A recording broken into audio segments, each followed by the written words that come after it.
Bíblia para a Igreja. O livro de Jonas, com Paulo One. O profeta desviado. Jonas capítulo 1, versículos de 1 a 6.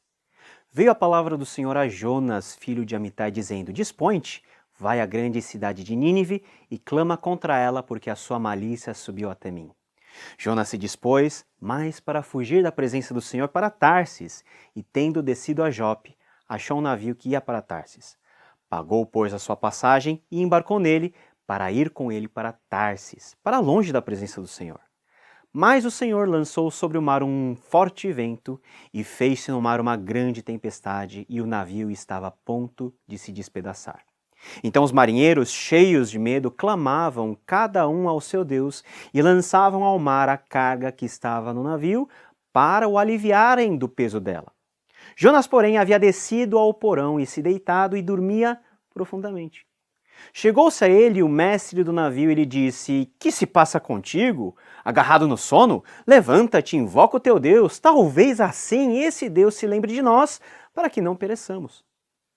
Qual é a sua percepção sobre os profetas do Antigo Testamento?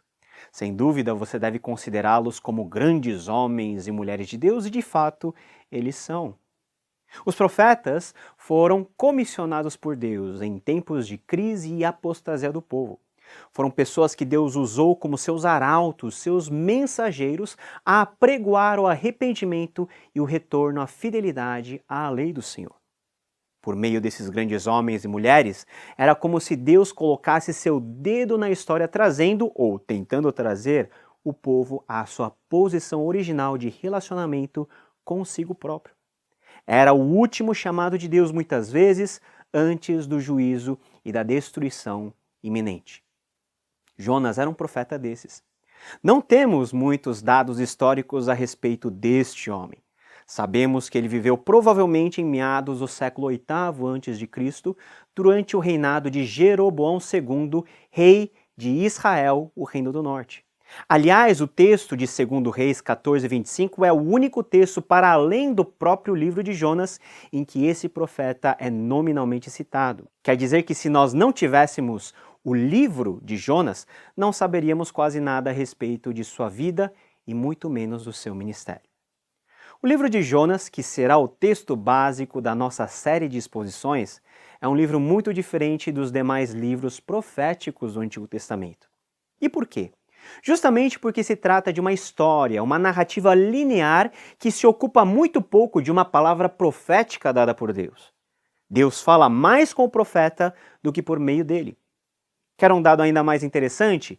Por mais diferente que esse livro possa parecer, é justamente no exemplo, ou melhor, no anti-exemplo de Jonas, que Jesus, por algumas vezes, se comparou no Novo Testamento. O livro de Jonas, por fim, é um livro cuja linguagem é recheada de ironia.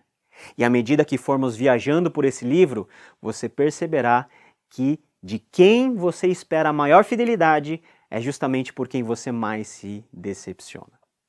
Em um dado momento da vida de Jonas, que não sabemos quando e como foi, conforme o texto, veio a palavra do Senhor a Jonas, filho de Amitai.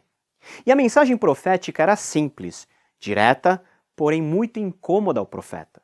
Dispõe-te e vai à grande cidade de Nínive e clama contra ela, porque a sua malícia subiu até mim. Ora, Nínive era nada mais, nada menos do que a capital do Império Assírio, que estava perturbando por demais Israel.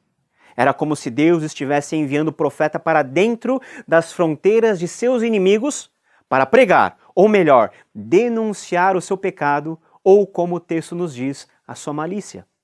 Todo tipo de pecado era praticado pelos assírios, que eram conhecidos pela sua violência e crueldade. E foi para lá que Deus enviou o profeta. Que bela missão, não? Deus disse: dispõe-te e vai. E o que Jonas fez? Ele se dispôs e foi. Mas não para a grande cidade de Nínive em obediência, mas sim para fugir da presença do Senhor, para Tarsis.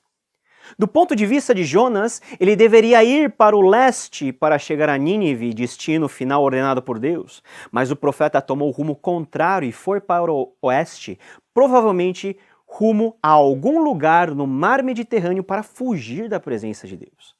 Segundo vários estudiosos, Tarsis, cuja localização é desconhecida, significa um não lugar ou um lugar nenhum. Jonas se apressou para fugir.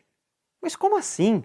Como um profeta de quem esperamos a mais absoluta obediência em relação à ordem divina simplesmente foge? Aqui está, meus irmãos, a primeira grande ironia do texto. Embora, por assim dizer, Jonas era um profeta por ofício, talvez o seu desgosto e desconforto em ir para Nínive fez com que ele achasse que, simplesmente fugindo de Deus, ele resolveria os seus problemas. E mal sabia ele que foi a partir da execução dessa rota de fuga que as mais terríveis desgraças aconteceriam sobre a sua vida. Originalmente era para Jonas apregoar o juízo de Deus sobre Nínive, mas eis a segunda ironia.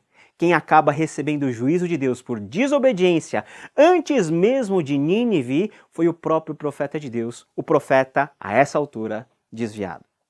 A partir do primeiro passo que Jonas deu rumo ao lado oposto da direção que Deus queria que ele fosse, a vida do profeta poderia ser resumida na expressão desvio descendente.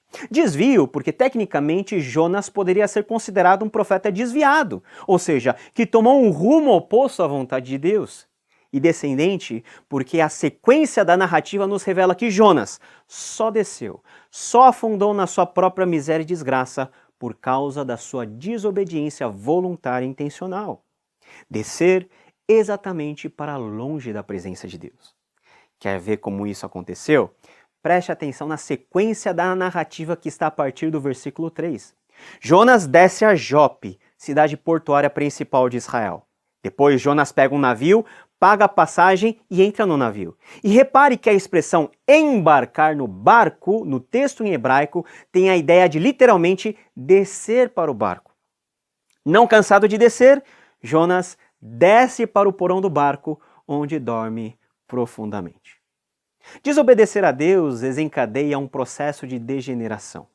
É como se pegássemos um impulso e descêssemos em uma espiral rumo à destruição completa. Mas antes da destruição, Jonas dormiu o sono que expressa o quanto seu coração estava anestesiado e longe da realidade do que estava acontecendo. O exemplo de Jonas nos revela que quando desobedecemos, nossa tendência natural é fugirmos do Senhor, nos afastarmos dele cada vez mais. Essa distância, quando não contornada a tempo, acaba se transformando em uma distância longa demais para voltar.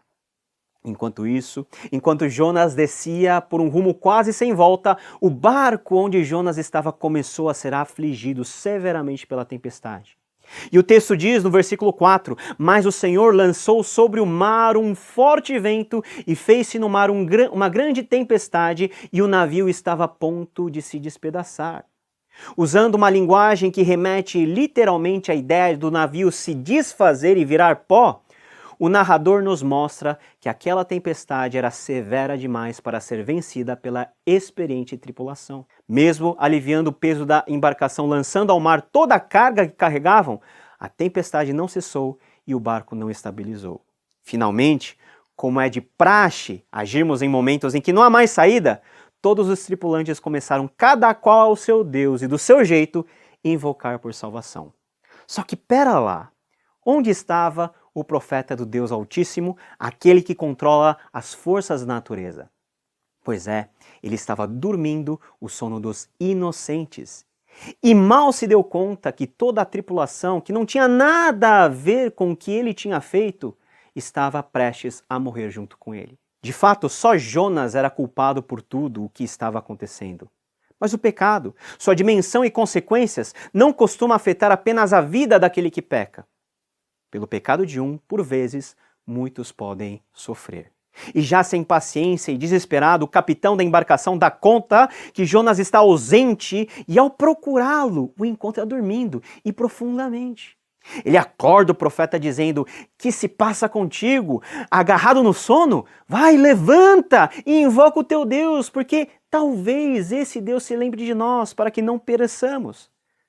Mas como Jonas poderia invocar a esse seu Deus, da face de quem havia fugido e por causa de quem estava sofrendo as justas consequências do seu pecado? Não vemos Jonas orar ao Senhor, nem o texto nos diz que Jonas se desesperou.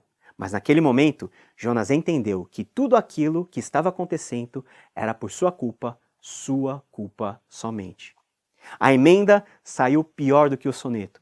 Jonas pensara que resolveria os seus problemas com Deus simplesmente fugindo dele. Que Deus o perderia de vistas quando embarcasse para longe, para um lugar nenhum. Mas esse Deus a quem Jonas tentou despistar era o mesmo Deus que alcançou Adão e Eva em seu esconderijo no jardim do Éden. Meu querido irmão e irmã, quando você se enxergar em uma situação de desobediência e tiver a tentação de simplesmente fugir, cavar um buraco e enfiar a cabeça, saiba que Deus, aquele que nos conhece, pode agitar a maré da nossa vida para nos trazer de volta ao centro da sua vontade. Por isso, felizes são aqueles que obedecem. E quando, porventura, nós desobedecermos, felizes somos nós, se com ousadia buscarmos em Deus a nossa restauração. Faça isso hoje e você evitará um mar revolto engolindo você. Nos vemos no próximo episódio, querendo Deus. Até lá.